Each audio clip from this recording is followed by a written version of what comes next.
The Kong Show presents reviews for films opening this weekend. And if you're in Japan thinking about spending your hard-earned cash on a movie this coming weekend, or if you're in another country thinking about spending money to rent a DVD, you should listen to this too, as we have some very critical reviews by Metropolis film critic Don Morton. Welcome back, Don. Thank you. Good to be back. Let's just get right to the movies. What films will you be reviewing this week? Last Paradise. The Disappearance of Elenor Rigby, which is actually 2 films, and Foxcatcher. And we'll have something to say about 50 Shades of Grey.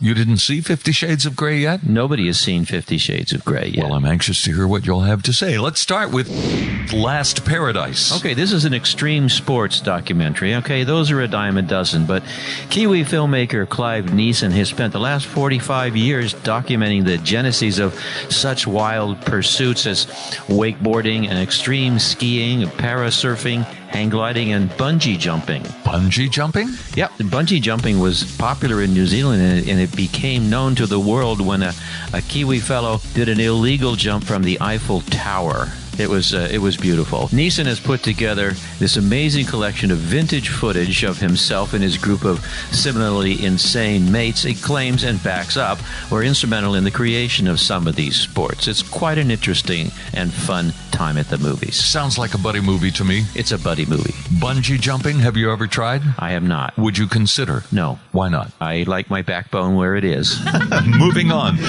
Disappearance of Elenor Rigby. Apparently this is 2 films. How does it work? The him and her version? It is 2 films. They're back-to-back. You don't have to watch them at the same time. One is subtitled Him, and the other is subtitled Her. Date movie? Absolutely. Together they examine the breakup of a married couple and their attempts to get back together from each character's respective point of view. These 2, they've clearly been in love, and perhaps they still are, and they want to know if they still have a future. There's a personal tragedy in the background that is not immediately explained. Sounds a little bit artsy-fartsy, but it quickly gets under your skin. I'm still thinking about these people. Elenor Rigby have anything to do with the Beatles song? Nothing whatsoever. Why the name, then? Her Elenor parents were strange when she was born. Their name was Rigby, and they named her Elenor.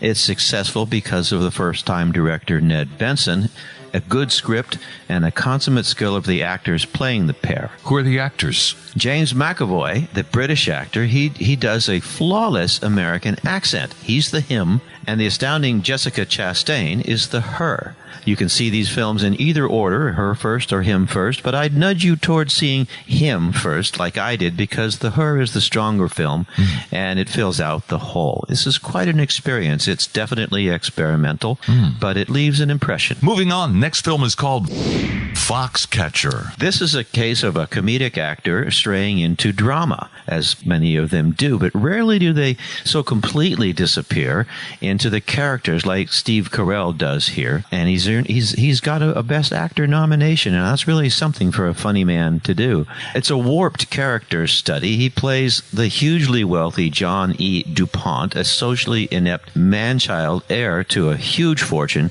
with mommy problems. By the way, what does Foxcatcher mean? That's the name of the farm where the film takes place. DuPont is a wrestling buff, and he entices with money Olympic gold medalists Mark and Dave Schultz, played by Channing Tatum and Mark Ruffalo, both very good, entices them to train at his farm, Foxcatcher, in the hope of catching some reflected glory. And he has a few ulterior motives as well. Things soon get seriously strange. Now, this is a true story, but if you don't know the true story, don't Google it until after you've seen the movie, because it's quite a shock. It's gripping, it's chilling, and it's deeply sad. The director is Bennett Miller, and he has previously done Capote and Moneyball. So you're suggesting to bring tissues to this movie? No, it's unsettling. It's a disturbing. It is not a sad movie. When I say deeply sad, it's sad that these characters exist. Next one is called 50 Shades of Grey. Everybody is talking about this movie as the Valentine's Day movie. 20 minutes of sex in a 100-minute movie. Well, they might be talking about it, but they haven't seen it because nobody's seen it. There's been no press previews around the world, except there's one in Tokyo the night before it opens. Now, this is usually an indication that the distributor and the filmmakers know that it's a dog and it's going to bomb. Ooh. I was not not interested in reading the books, and I'm not really interested in seeing the movie. So that works out quite well. So what does 50 Shades of Grey actually mean? Well, it's Grey, the way you spell a man's name, not Gray, the color. And so apparently this Gray fellow is a seducer of some sort. I don't know. I don't care. Are you looking forward to seeing this movie? Not really. You're not going to go? They have no press previews. I'm not going to go see it. Date movie? This is a movie for lonely, middle-aged women. So you figure it out. All right, Don Morton, film critic for Metropolis Magazine. Once again, thank you very much. Thank you, Kong.